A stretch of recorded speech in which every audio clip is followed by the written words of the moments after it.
My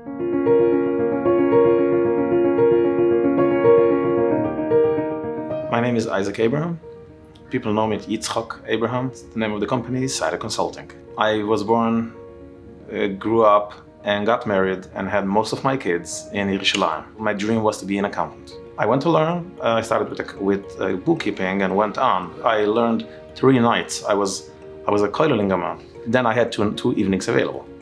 So I took a course in Microsoft Office. I never had a computer, so it was for me news, like Microsoft Word, Microsoft Excel, Microsoft Access. I asked my teacher, what is modules? He told us how the Israeli ID, like the social security number, what the formula is behind it. It has 8 digits and the 9th digit is a function of the first 8. And then it showed us how it does this in Excel. I could figure out on my own how to do this in Excel.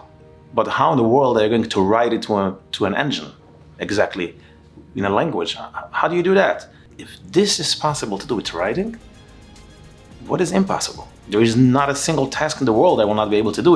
If I could do this, what else can't I do? I felt like the world opened up for me. And I came home that night, I told my wife, I'm not going to be an accountant. This is it, I'm stopping everything. I'm going into programming. The person I married, and I would say the blind support and the blind trust and the blind belief in my abilities, which sometimes it was ridiculous to me. This is what kept pushing me on every single step of the way. And it still keeps on pushing me through. I started a job at an organization that helps kids with reading difficulties. Every time a teacher needed to solve a problem, they came to the secretary and asked for a certain printout based on very custom requirements. And then I realized, wait a minute, I know how to code. How about automating it? So I did. It took me a couple of hours to write that code, and this is it. I didn't have what to do. This is the first time in real life when I saw that programming is really one day going to replace all the jobs in the world. I replaced my job with a few lines of code. I automated the job. And I was a beginner. I was not an expert. This went on for about a year. My next opportunity was a yeshiva from Baalei Teshuva in Yerushalayim, a few blocks away from the previous job. I was hired to manage the office. It's a very fancy term, to manage the office. It was basically collect tuition, report to the government, whatever has to be reported to the government, doing a lot of papers for the teachers. My family grew. I was then 20 years old. I had 2 kids. I needed more money. But when I came in, I saw that they have an automated system for collecting donations from the banks, managing donations, managing the donors' information.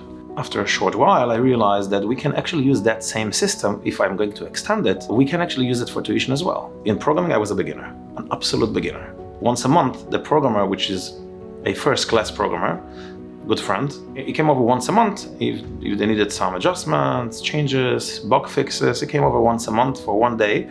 I waited for the next opportunity, and when he finished working, I asked him, Danny, can you open for me the source code? Because it was locked. I couldn't see the source code. And he told me, yes. That was for me like Kiryas Yamsuf. It was for me a big ness that he said yes. Because all of a sudden, what happened on that day was I got access to first-class code. I mean, real world code. And I started to learn and learn and learn and learn. And so I purchased Microsoft Access books, this thick. So I started to learn, what does that keyword mean? Difficult studying, I knew nothing. This was opening the door to the ballroom. So instead of him coming by once a month, I was busy half of my day extending it, automating, taking it to the next level. After I really knew that code base, that product, I went to Danny and I told him, how about I can sell your product, and how much would you pay me? And he told me, I will pay you $500 on each one. $500 back then was a lot of money for me. What turned out, the $500 were just the beginning. Every single organization needed customizations. I got busy. I realized that my future is not in Israel. And I started to look into coming to the States. I felt that I need to find a way to break out of the circle of poverty. It's a circle of poverty that was there for generations. It took 18 or maybe 18 to 24 months of being scared to do anything. And then when we decided, and my wife gave birth to the fifth child, from the hospital we went to the government office to make a passport. And when the baby was a month old, we were in New York. I personally know friends from here, from the States, that were not born in the poverty in a circle of poverty at all, but they themselves are in that poverty circle because they started their lives relying on government funding. It feels very safe to rely on the government, but it's wrong. You limit your possibility for income. That's the reality.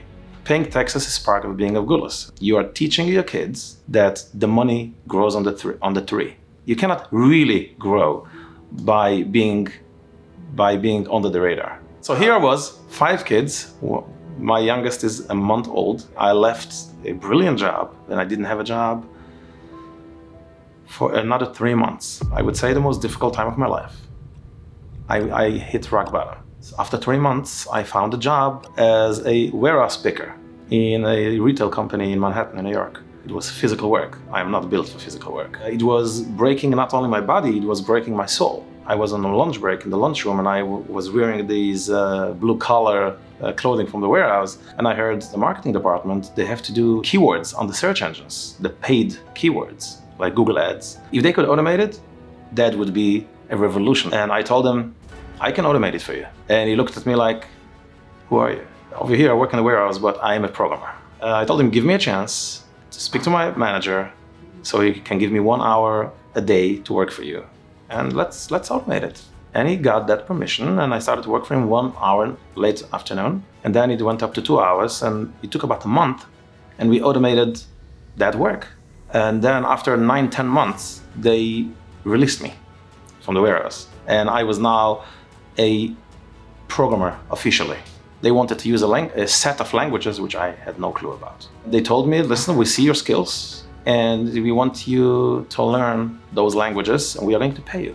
I couldn't believe it. I am grateful, and I will stay grateful for the rest of my life. They opened this door for me. I keep on telling this to my kids. They have to be grateful to this company. They gave me an opportunity which I never received again, an opportunity like that in my life. And I told my wife, they tell me to learn these languages. I know nothing about these languages. It was not one language. It was a collection of languages. I never did this. The company ordered for me books from Israel in Hebrew. I started to study.